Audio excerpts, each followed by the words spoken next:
ইসরায়েলকে সহায়তা করতে এবার ওয়াশিংটনের আরেক নীল নকশা। মানবিক সাহায্যের নাম করে গাজায় প্রবেশ করতে চাইছে যুক্তরাষ্ট্রের সেনারা।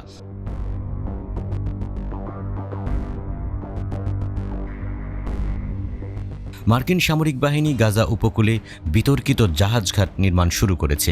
ওয়াশিংটন দাবি করেছে যে তারা অবরুদ্ধ উপত্যকায় সহায়তা আনতে চায়।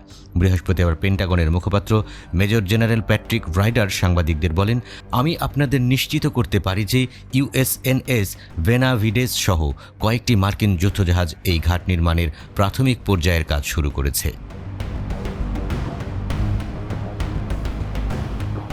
মার্কিন প্রেসিডেন্ট জো বাইডেন মার্চ মাসে জাহাজঘাট নির্মাণের নির্দেশ দেন। এর পরপরই আমেরিকা ভাসমান ঘাট নির্মাণের জন্য পূর্ব ভূমধ্যসাগরে যুদ্ধজাহাজ মোতায়েন করে।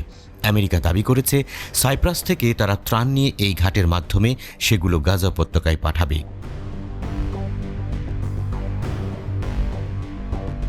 তবে এত সরল সমীকরণ মেলানোর সুযোগ নেই। আমেরিকার এই দাবি নিয়ে প্রশ্ন থেকে যাচ্ছে, কারণ যে ইহুদিবাদী ইসরায়েলকে আমেরিকা হাজার হাজার কোটি ডলার সামরিক সহায়তা দিচ্ছে, সেই ইসরায়েল আমেরিকার কথা শুনবে এবং আমেরিকার পাঠানো ত্রাণ সামগ্রী গাজায় প্রবেশ করতে দেবে, এটা বিশ্বাস করা কঠিন। কিংবা ত্রাণ দেওয়ার চেয়ে যুদ্ধ বন্ধের পদক্ষেপ নেওয়াই যুক্তিসঙ্গত হতো। সেটা তো তারা নিচ্ছে না, বরং এখনও গাজায় যুদ্ধ চালিয়ে যাবার রসদ সরবরাহ করছে ইসরায়েলকে।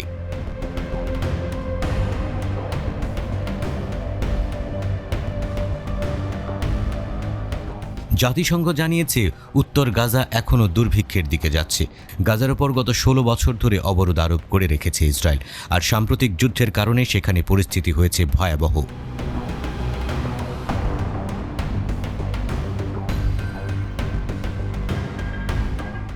যুক্তরাষ্ট্রের জাহাজ ঘাটটি মে মাসে চালু হওয়ার কথা রয়েছে। জানা গেছে করিডোর থেকে আসা সাহায্য ইসরায়েলি চেক পয়েন্টগুলির মধ্য দিয়ে যেতে হবে, যা মানবিক সাহায্য তীরে পৌঁছানোর পরেও সম্ভাব্য বিলম্ব সম্পর্কে প্রশ্ন উত্থাপন করবে। বাইডেন প্রশাসনের এই কর্মকর্তার মতে প্রায় 1000 মার্কিন সেনা ইসরায়েলের সামরিক প্রচেষ্টাকে সমর্থন করবে। ইসরায়েলি সামরিক বাহিনী বলেছে যে জাহাজঘাট বা বন্দরে স্থাপন করা মার্কিন সেনাদের রক্ষা করবে তাদের সেনারা এবং এজন্য লজিস্টিক সহায়তা দেবে।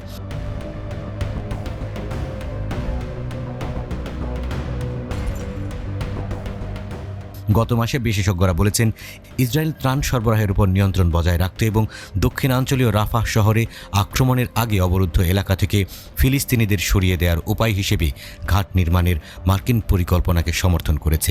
রাফাহতে বর্তমানে গাজার জনসংখ্যার প্রায় অর্ধেকেরও বেশি আশ্রয় নিয়েছে।